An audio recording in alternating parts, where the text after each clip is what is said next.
Hello बच्चों, आइए अपने नेक्स्ट सम पे आते हैं। बहुत आसान है। एक आधा पॉइंट जो नया आएगा उसको आप देखना। क्या कहता है कि ए एंड बी दो लोग हैं, रेशो है इसका 5:3 का। ये कौन सा हो गया? ओल्ड। दे एडमिट सी, उन्होंने सी को अपने साथ मिलाया। सी का हिस्सा आपको गिवन है, लेकिन आगे कहता है ये जो उसका हिस्सा है ना, वो उसको कौन देगा, कौन लगाएगा? Equally by A and B. ठीक है ना? तो आपको याद होगा ये अपना हो गया second case. On the date of admission of C, जिस दिन सी आया है तो उस दिन की बैलेंस शीट आपके पास है। बैलेंस शीट की एसेट साइड में ये 5 आइटम्स हैं, देख लो। कोई भी ऐसा पॉइंट नहीं है जो आपके लिए न्यू हो, जिसको आप ना जानते हो। हाँ, एक चीज है, बैंक का बैलेंस है तो जहां जहां भी आपका पैसे का लेन देन होगा वहां कैश ना लिख के आपको क्या लिखना है बच्चों?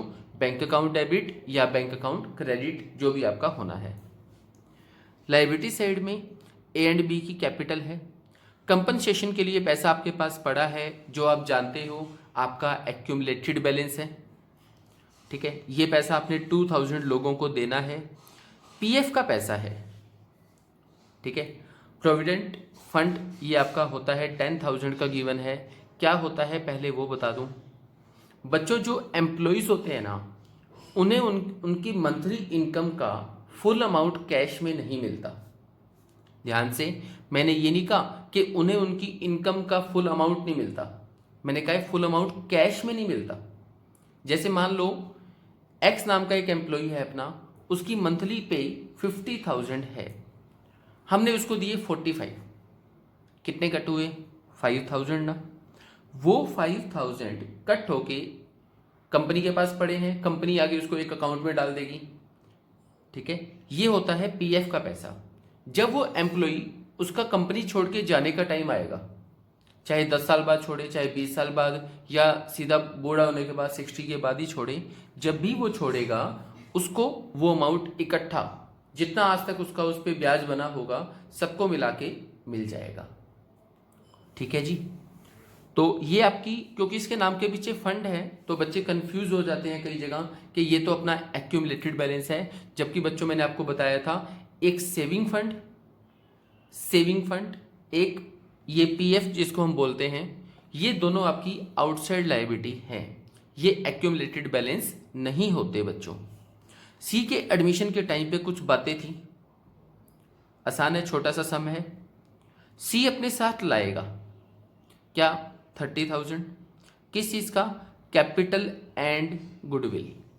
मतलब इन दोनों का टोटल अमाउंट 30,000 है, बट अलग अलग इसमें कितना है, कैपिटल कितने की है, गुडविल कितने की है, वो हमें पता नहीं है। ठीक है, चलो अब दो में से एक चीज़ तो हमें बताएगा ना। 30,000 में से वो हमें बता दे कैपिटल इतनी है, आपका गुडविल निकाल लेंगे। वो बता दे गुडविल इतनी है, आपका कैपिटल निकाल लेंगे। इसने हमें क्या बताया है? इसने कहा है कि गुडविल निकाल लो। ठीक है, चलो देखते हैं गुडविल कैसे निकालनी है। जो गुडविल है वैल्यूड निकालनी है 3 साल के बेस पे। याद होगा मल्टीप्लाई बाय कुछ होता था वहां पे, 2 3 5 जितना भी दिया हो, यहाँ पे 3 है तो 3 से मल्टीप्लाई होगा। किसका? एसपी के बेस पे। आपके सामने स्टेटमेंट है, बिल्कुल ध्यान से। मतलब जितना आपका एसपी आएगा उसको 3 से मल्टीप्लाई कीजिएगा, आपके पास आपकी गुडविल आएगी। किसकी? बिजनेस की। उसके बाद उसमें सी का हिस्सा निकालना है। एपी दिए हुए हैं आपको, एपी दिए हुए हैं पिछले कुछ सालों के, ये देखो। ठीक है, कितने के? 20 के। एपी 20 के। एनपी जो कमाए जा सकते हैं विद द कैपिटल एम्प्लॉयड, इस अमाउंट से कितना हमें कोई मतलब नहीं है, इसने हमें सीधा क्या दे दिया? एनपी। अभी आपको यह भी याद होगा कि आप एसपी कैसे निकालते थे? AP minus NP. एपी 20 है, एनपी 12 है, तो एसपी कितना आएगा? 8। अब एसपी 8 है तो वो 3 से मल्टीप्लाई होके 24 आपकी यहाँ पे क्या आ जाएगी? गुडविल। ठीक है, अभी स्टेटमेंट समझी है, निकाल लेंगे आगे। ये रिवैल्यूएशन की आइटम्स है, ये भी। ठीक है जी, तो आपको क्या क्या बनाना है? Revaluation account, capital account and new balance sheet statement होगी। आइए सब निकाल लेते हैं ध्यान से। अच्छा, सबसे पहले तो जो जो आपको चाहिए यहाँ पे वो अपना तीनों एक साथ ही बना लो।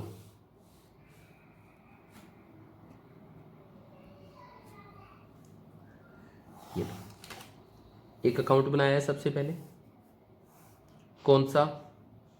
रीवैल्यूएशन अकाउंट, ठीक है। उसके बाद आपको यहाँ पे बनाना है कैपिटल अकाउंट। अब दो लोग पहले थे, सी अब आया है तो 3 कॉलम यहाँ बनाने हैं, ठीक है, ए बी सी। ये डेबिट साइड होगी, ये होगी क्रेडिट। अच्छा, उसके बाद आपको बनानी है बैलेंस शीट।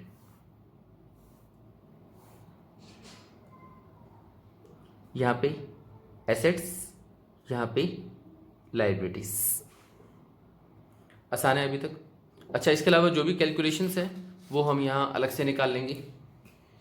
तो सबसे पहले मैंने आपको बताया था कि कहाँ से आपकी सम की स्टार्टिंग होनी चाहिए, एडजस्टमेंट से। एडजस्टमेंट्स में हमें ये कहा गया है, सबसे पहली अभी हमने जो देखी कि सी अपने साथ 30,000 कैश लेके आया, किस चीज़ का? एक कैपिटल का एंड गुडविल का। अब इन दोनों में से मुझे एक चीज़ का पता लगे, उसके बाद ही मैं देखूं सेकेंड आइटम क्या बचेगी। तो इसने कहा है गुडविल। गुडविल कैसे निकालनी है? एसपी के बेस पे। कितने? 3, ये गिवन था। एसपी कितना है मुझे नहीं पता। एसपी अपन निकालते कैसे थे? AP minus NP. एपी कितना इसने दिया था? 20। एनपी कितना दिया है इसने? 12। तो एसपी कितना आ गया बच्चों? 8। अब एसपी 8 है तो 8 यहां पे जब मल्टीप्लाई होगा तो ये आपका आ जाएगा गुडविल का अमाउंट, ठीक है बच्चों। तो अब टोटल गुडविल जो आपकी है वो कितनी आ गई? ये अमाउंट आ गया। हमें तो इसमें सी का हिस्सा चाहिए ना। अब सी का हिस्सा कितना है? 1/। तो सी के हिस्से की गुडविल बच्चों आ गई कितनी? 6,000, ठीक है जी। अब ये 6,000 किसकी है ये भी आपको पता होगा। ये है ए एंड बी की। किस में मिलेगी? क्यों मिलेगी? क्योंकि उन्होंने अपना हिस्सा किसको दिया है? सी को, ठीक है। तो यहां पे आपको ये रेशियो निकालना पड़ेगा। अब वैसे तो आप कैसे निकालते हैं? ओल्ड माइनस न्यू, बट यहां पे आपको पता है सेकंड केस है। सेकंड केस मतलब सी ने अपना हिस्सा ए एंड बी से इक्वल इक्वल लिया है, तो इसका मतलब ये अमाउंट इनको इक्वल इक्वल ही मिल जाएगा, ठीक है जी। होप सो इस गुडविल के कंसेप्ट में आपको कोई भी दिक्कत यहां पे नहीं होगी। बच्चों सबका माइंड अलग अलग होता है, ठीक है। किसी को कोई भी दिक्कत आए ना किसी भी टाइप से, तो ये ना सोचना कि मैं क्या सोचूंगा, सामने वाला क्या सोचेगा, कुछ भी है, आप अपना डाउट निकालो। अब टोटल कितना लाया था वो? 30,000। उसमें गुडविल कितनी है? अब गुडविल आपको टोटल गुडविल ना सी अपने हिस्से की लाएगा ना, सी के हिस्से की गुडविल कितनी है? 6। तो इसकी कैपिटल का बचेगा ये वाला अमाउंट, सही है ना बच्चों? अच्छा, तो इसको हम लिखें कैसे? अभी तक हमने एडजस्टमेंट्स के हिसाब से गुडविल का पॉइंट सोल्व किए पहले दो। तो सबसे पहले तो आप यहां लिखो बाय बैंक अकाउंट, सी लाया। अच्छा, यहां किसका लिखोगे? कैपिटल का ना, ये आपने लिखा कैपिटल का बाय बैंक जितना बनता है। उसके बाद जो वो गुडविल का पैसा लाएगा वो ए एंड बी को मिलेगा। यहां पे आप इसको सीधा ही लिख दो, इन दोनों को ये पैसा मिल जाएगा बच्चों, सही है। पहली दो एडजस्टमेंट्स अपनी यहां पे सोल्व। अच्छा, थर्ड देखो, ये मैं आपको बहुत अच्छे से समझाना चाहता हूं। ये जो एडजस्टमेंट अब आने वाली है, क्या कहता है? ये एसेट है आपकी, ठीक है। अच्छा, बैलेंस शीट में इसकी वैल्यू है कितनी वैसे? 20,000। कहता है इस वैल्यू को ना आपने कम लिख दिया बाय 12,000। बच्चों समझने की बात ये, अब कम लिखना है या पहले का गलती से कम लिख दिया था? क्या चीज है यहाँ पे, यहाँ है उसको पहले ही गलती से कम लिख दिया था। कितना कम लिख दिया था? 12,000 से। ठीक है, इसका मतलब ये जो वैल्यू है ये कम वाली वैल्यू होगी, तो इसकी एक्चुअल वैल्यू क्या बनती है बच्चों? इसकी एक्चुअल वैल्यू बनती है 32,000। ठीक है ना, आपने किसी वैल्यू को 12,000 से कम लिख दिया तो क्या इलाज है, अब उसको बढ़ा दो। एसेट्स की वैल्यू को 12,000 से बढ़ाओगे तो आप उसको अपना फायदा ही मानोगे ना, तो आप उसको दिखाओ रिवैल्यूएशन अकाउंट की क्रेडिट साइड में। इस वैल्यू को अब ठीक किया जाएगा, कितना? 12। सही है जी। उसके बाद कहता था स्टॉक की वैल्यू को 13,000 से घटा 13,000 तक, ये देखो, value of stock is reduced to 13,000, ये देखो। ठीक है ना। अच्छा, अभी स्टॉक की वैल्यू कितनी है यहाँ पे? 15। यहाँ पे बाय नहीं है, 2 है बच्चों, तो उसको कहाँ तक लेके आना है? उसको लेके आना है आपने 13 तक। 15 वाला 13 तक लाओगे तो 2,000 से आपकी स्टॉक की वैल्यू कम आएगी, कम आएगी तो आपका लॉस है, आप उसको दिखाओगे डेबिट साइड में, टू स्टॉक। ठीक है जी। अच्छा चलो, ये भी हो गया। उसके बाद पीएफ को बढ़ाना है, पीएफ इज रेज्ड, बढ़ा दो बाय 1,000। अब पीएफ आपकी लाइबिलिटी है तो आप उसको लाइबिलिटी को बढ़ाओगे तो आपको लॉस ही मानना है 1,000। ठीक है। एक चीज कहता है, लास्ट पॉइंट, 6,000 के जो आपने लोगों को पैसा देना था वो अनरिकॉर्डेड है तो लाइबिलिटी। अब आपके पास गिवन कितने हैं? 2,000। इसने क्या कहा है? To the extent of 6,000। 6,000 तक आपने लिखा ही नहीं हुआ, अब 2,000 तो लिखा हुआ है ना, 6 नहीं लिखा हुआ। अब लिखेंगे तो लाइबिलिटी बढ़ेगी आपकी, लाइबिलिटी बढ़ेगी तो आप उसको क्या मानोगे बच्चों? लॉस। अब एक चीज, आपने इन चीजों को यहां लिखा ना, आप एक काम कीजिए, साथ साथ इसको बैलेंस शीट में भी अपडेट कीजिए, मतलब बात के लिए मत छोड़ो। अब यहां पे क्या क्या चेंज आया है? सबसे पहले इसको बैलेंस शीट में इसकी वैल्यू कितनी थी? 20।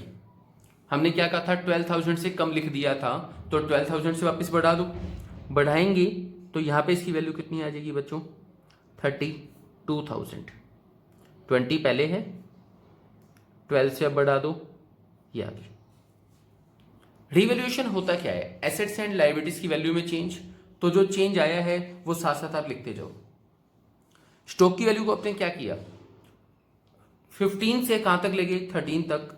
इसका मतलब स्टॉक की जो नई वैल्यू आएगी वो आएगी 13,000। ठीक है। अच्छा, उसके बाद क्या चीज है? पीएफ को आपने बढ़ाया था 1,000 से, पीएफ बढ़ेगा। पहले आपका पीएफ यहां पे था कितना स्टेटमेंट में? 10,000। 1 से बढ़ा दो तो कितना हो गया? 11। ठीक है। उसके बाद जिन लोगों को आपने पैसा देना था, 2,000 पहले लिखे हुए थे बैलेंस शीट में, 6 उसने कहा था अब आपको लिखने हैं, तो टोटल कितने हो गए? 8,000। सही है ना। तो ये एडजस्टमेंट्स बच्चों यहां पे आपकी कंप्लीट हैं एकदम। हाँ जी, तो ये आपके अकाउंट यहां पे बन गया। अब आप ये देखते हैं, क्या आपके पास बैलेंस शीट में कोई एक्यूमुलेटेड बैलेंस है? हाँ जी, है पड़ा।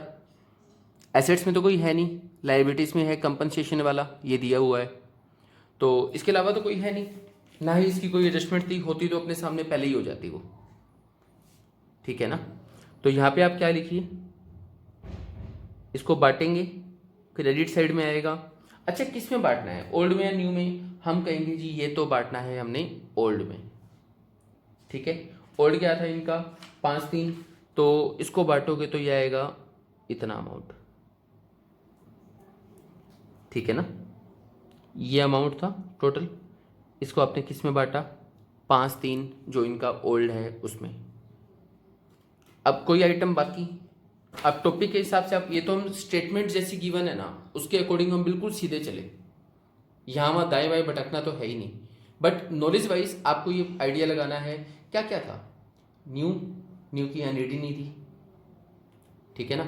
सेक्रीफाइसिंग सीधा उसने कहा था केस 2 है, दे दिया, 1-1 आ गया था। गुडविल की बात थी वो उसने गिवन था, हमने निकाल लिया। एक्यूमुलेटेड बैलेंस भी हो गया, रीवैल्यूएशन भी हो गया, पांचों टॉपिक अपने कंप्लीट। अब जी यहाँ पे ना आप जो इसका रिवैल्यूएशन अकाउंट है, ठीक है, उसको आप सबसे पहले क्लोज कीजिए उसको। यहाँ 12 बनता है, ये साइड ज़्यादा बड़ी है इसकी, क्रेडिट साइड एक्सीड्स, सेम उठा के यहाँ लिखो। इस 12 में से आप ये घटाओ 9 लेस किए तो यहाँ पे ये आपका अमाउंट आया। अब बच्चों इस पे किसका हक है, इस पे किसका हक है, ओल्ड वालों का ना। ओल्ड था कितना, 5-3, ठीक है। तो इसको जब यहाँ पे बांटा जाएगा, इस अमाउंट को आपको किस में बांटना है, 5-3 जो इनका ओल्ड रेशो है, तो ये आपका अमाउंट आएगा 1875 इसका, 1125 इसका। अब ये क्या है, मतलब प्रॉफिट्स आए हैं लॉस आए हैं, साफ ही पता चलता है प्रॉफिट्स हैं, तो इसको आप दिखाओ साथ साथ कैपिटल अकाउंट की क्रेडिट साइड में बाय रिवैल्यूएशन अकाउंट, ठीक है जी। ये आपका अमाउंट आ गया। अब इसके बाद यहां तक होने के बाद हम कहते हैं जी अब आप उठाओ पहले वाली बैलेंस शीट को, सीक्वेंस में चलो, कोई यहां वहां भटकना आपको नहीं है। देखते जाओ आपके पास क्या क्या आइटम्स गिवन है। सबसे पहले ए एंड बी की कैपिटल है 40-30, इसको यहां लिखो बाय बैलेंस ब्रॉट डाउन। 40 इसका है, 30 इसका है। उसके बाद कंपनसेशन वाला हमने बांट दिया, छोड़ दो। क्रेडिटर्स से हमने लिख दिए, पीएफ था वो भी हमने लिख दिया, इवन हमने इसको बैलेंस शीट में भी लिख दिया है, आप देख सकते हो साथ के साथ।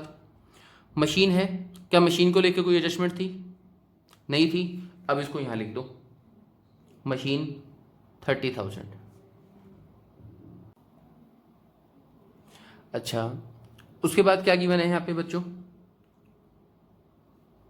मशीन लिख दी हमने, 30 की कोई एडजस्टमेंट नहीं थी। ये 20 का था, लिख दिया हमने पहले ही। स्टॉक था, इस पे एडजस्टमेंट थी, वो लिख दी। 15,000 हमने लोगों से लेना है, ये नहीं लिखा था, ये अब लिख दो, ठीक है। इतना तो दिमाग में ना टिक जाता है कि अच्छा ये लिख दिया था, ये नहीं लिखा था। अच्छा बैंक, अब बैंक देखो 6,000 है, तो आपके हिसाब से कुछ पैसा आया है, हाँ 30,000 सी लेके आया था, ठीक है। क्या कुछ पैसा निकाला था, नहीं निकाला था, तो इस हिसाब से जो बैंक बैलेंस आपका होगा बहुत आसान, 36,000 यहाँ बन जाएगा। 6 पहले है, 30,000 वो अब लेके आया है, तो ये बन गया आपका 36। अच्छा, उसके बाद क्या क्या गिवन है लायबिलिटी साइड में, ए इनकी कैपिटल है। अब कैपिटल की बच्चों बात की जाए तो कौन सी लिखूंगा मैं, जो इस अकाउंट से निकल के आएगी कौन से कैपिटल से। अच्छा, उसके बाद कंपनसेशन हमने बांट दिया, वो यहाँ पे नहीं आएगा, इन दोनों को हम पहले ही यहाँ लिख चुके हैं, मतलब स्टेटमेंट का काम खत्म। कैपिटल अकाउंट को क्लोज कीजिए, जितना बैलेंस है वो बैलेंस शीट में डालो बस। तो टोटल लगाओ पहले इसका, कैपिटल का कितना आता है, 40, 45, 46, ये आपका बन गया 47,075, ठीक है। ये बन गया आपका 35,565, यहाँ पे कुछ है ही नहीं। सेम आपने यहाँ लिखना है इस साइड, ठीक है। अच्छा, यहाँ क्या लिखोगे, टू बैलेंस CD। अब यहाँ तो डेबिट में कुछ आइटम तो है नहीं, तो एज इट इज यही अमाउंट ही आपका यहाँ पे बच्चों आ जाएगा, ठीक है। ये जो कैपिटल का अमाउंट आया है उसे आप यहां लिखो,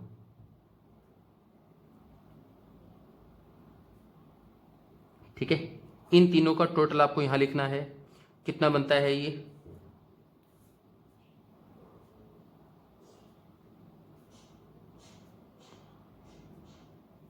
ये बनेगा बच्चों, ठीक है जी। तो टोटल लगा दो अब इसका बैलेंस शीट का। ये आपका बन गया 115 126। यहाँ देखा जाए तो 32 45 75 90 120 126। ये बच्चों आपका यहाँ पे सम कंप्लीट। बहुत आसान सम है, नया कुछ भी नहीं है, एक आधा पॉइंट था बस पीएफ का जो हो गया, बाकी सब कुछ आपका बच्चों सेम है।